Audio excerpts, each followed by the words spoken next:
তো দর্শক বন্ধুরা, হচ্ছে আমার খামারের ছাগল। আজকে আমি আমার খামারের ছাগলগুলো দেখাইতেছি আপনাদের। নতুন করে ছাগলের খামার ইনভেস্ট করেছি। তো আপনারা যদি কেউ ছাগলের খামার করতে চান তাহলে অবশ্যই আমার ভিডিওগুলো দেখবেন এবং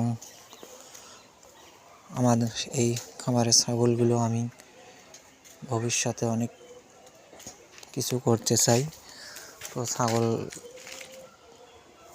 লাভজনক ব্যবসা। তো আপনারা ছাগলের খামার করতে চাইলে অবশ্যই আপনারা সুন্দরভাবে ছাগল পালন করবেন, যাতে করে আপনাদের ছাগলের কোনো প্রকার অসুবিধে না হয়। আপনারা সুন্দরভাবে আপনাদের খামারের ছাগলগুলোকে সুন্দরভাবে অতি যত্ন সহকারে আপনারা রাখতে পারেন। ধন্যবাদ।